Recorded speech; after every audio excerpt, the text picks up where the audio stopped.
Falcon 9 is in startup.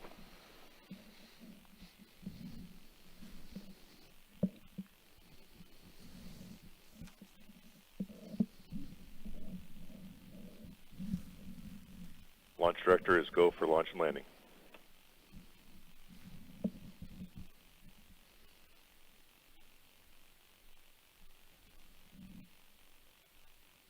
You may notice some water beginning to flood the pad here. That's very intentional.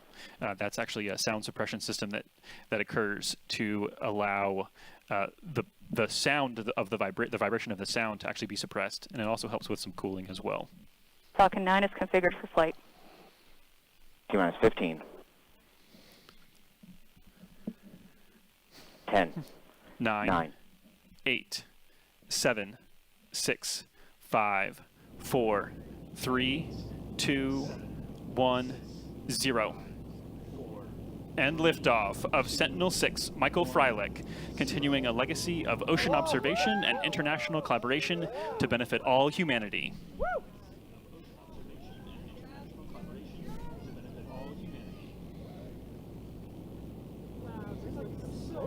M1D propulsion is nominal.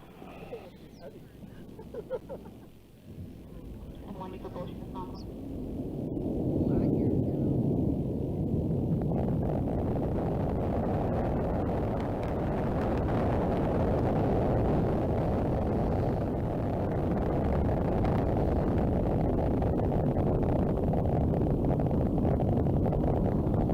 Power and telemetry nominal.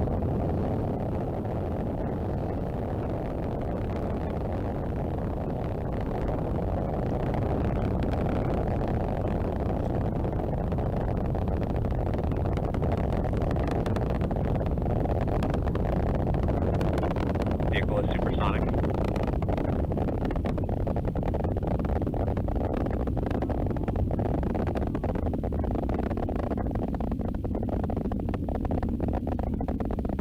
Vehicle is experiencing maximum aerodynamic pressure. So there we heard that call for max Q. We also heard vehicle is supersonic, meaning it's traveling faster than the speed of sound. A beautiful shot there from the first stage looking down towards Earth and seeing the plume there created by those 9 Merlin 1D engines.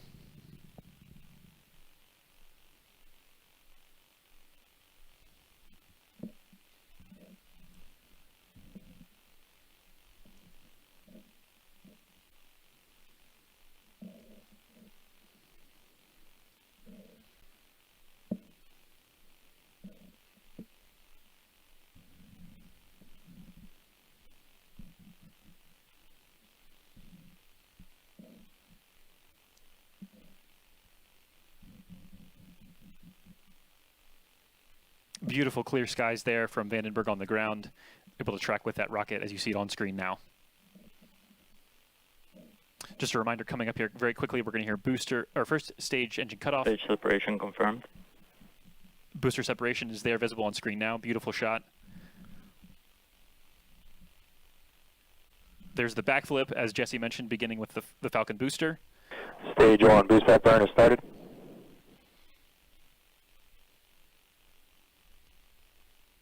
And that second engine looks like it has lit. You can start to see the engine bell there turning an orange. Vehicles are following nominal trajectories.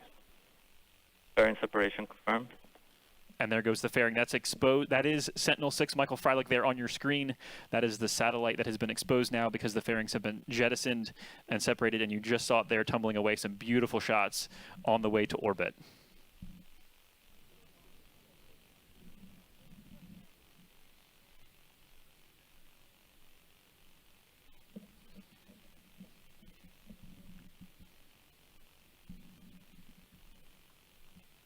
And stage 1, boost back burn shut down.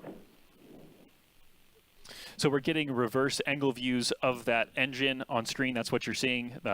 This is switching between opposite sides of that second Both stage. Vehicles continue to follow nominal trajectories. And that term nominal being used, we've heard that a lot during this call out. That's a very good sign. Nominal just means that everything is going according to plan within the expectation of operation for the vehicle.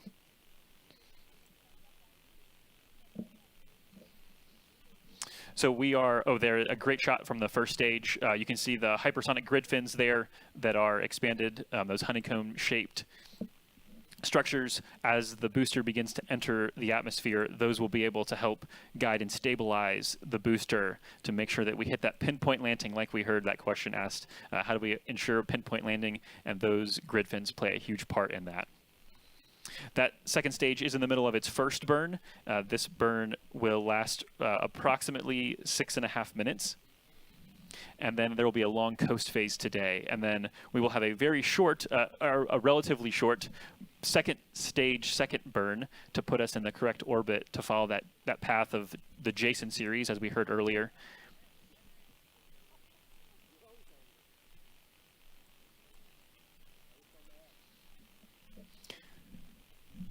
So, Philip, from a trajectory perspective, is this just kind of a moment where do the people working this mission, do they kind of just sit and wait as well here? Because obviously we're not controlling this actively. It's just the vehicle, in theory, just doing what it's programmed to do. Right. I mean, I will say I didn't personally work this mission, so I'm not sure what my coworker who worked it for the past couple of years is thinking, but it's beautiful to watch this trajectory that we've been planning out for years. We know what the math looks like, we know what the numbers are, but actually seeing these views from the second stage is just amazing. Yeah, very good. And we'll talk more about kind of your role and what you do as a trajectory analyst. You are, by all accounts, a rocket scientist, which is pretty cool. We will come back and chat more in a bit. Again, we'll revisit you once we get towards that second stage, second burn. But for now, I think we're ready to head back out to check in with Daryl and Jesse to hopefully enjoy nominal trajectories.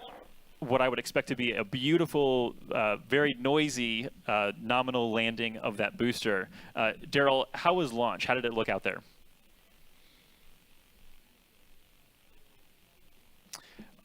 All right, we're going to hang off. They're not quite ready yet. I'm sure they're just enjoying it. They probably got up to watch that launch, and they're probably getting positioned again. So I don't blame them. Me neither. Yeah, they should definitely soak it in.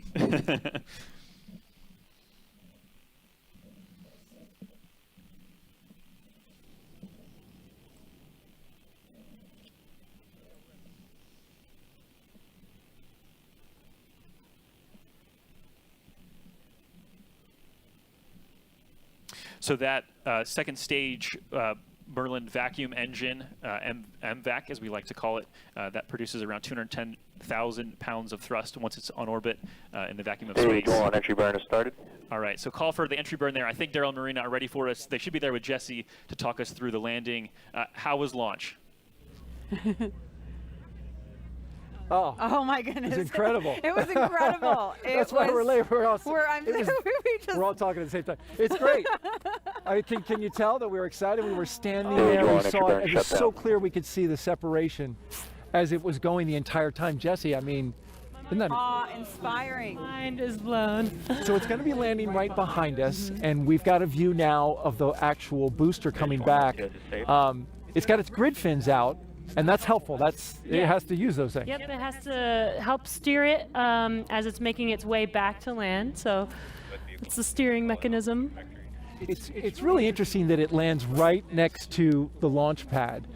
We have a little tent over top of us, so we're not going to see that first boost back Stage burn. 1 is But we transonic. have a clear shot of it coming down onto the pad. The other thing we're waiting for, and we're making sure that we keep track of, Stage is 1 the landing burn engine has started. cutoff of stage 2. And we're going to call that out. Here it comes. There it is! Wow. Oh my goodness. Coming in at an angle and just straightening out. What do you think, Jesse? That's amazing. Oh my goodness, I might cry right now. Incredible. This is so incredible. Every time I see this, it's just Slowing down so perfectly. perfect. Just hovering. Landing like that. There's the sonic booms we talked about, and touchdown. Oh my We heard God. that. Oh, We heard that was yes. And Falcon 9 has landed at LZ4. Landing operators Beautiful. proceed into 11.100 on recovery 2. I'm a little The teary-eyed right now. echo of the power to see it here in person, to feel it. Oh, and like Jesse said, no matter if you see it or not, you always hear it, right? So that sonic boom is recognizable wherever and you are. reverberating through the valley Oh, I here. know. I feel that. Well, what'd you think, Jesse? I have no words. That was incredible. Like, as many launches as I've seen, seeing it in person is a whole different experience. And the crowd that's with us, you can hear them cheering and everything. They're just totally like, you know, in awe. We're so glad that we could do this and have you join us with this. Jesse Anderson from SpaceX, lead manufacturing engineer. Thanks so much for coming out here. What a moment. So much for having me. This has been amazing. Thank you. Absolutely. Thank you. All right, well, the coast phase is about 45 minutes away, and so we don't expect any activity to report at this time. But if there is, we will let you know. And in the meantime, we'd like to tell you about the science behind the Sentinel-6 Michael Freilich mission. And we're going to get to that in a moment, but you know, we have a moment here where we're going to sync up and simulcast with our partners from the European Space Agency. And when we do that, that's going to allow both channels, both ESA and NASA, to carry the same broadcast at the same time. Going to talk a lot about science, and we're going to get to that in a moment. But first of all, I want to get your reaction to watching both the launch and the landing. It's spectacular, Daryl. I mean, it's so beautiful when everything comes, and like Jesse was saying, a well choreographed ballet. It's the best choreographed ballet in the world, and it did everything that it was supposed to. The launch was beautiful. I'm so glad the winds quieted down when they were supposed to, so that we could get that rocket launched, because this is incredible science that we're going to get from Sentinel-6, and I just can't wait. Well said indeed. Okay, now we are going to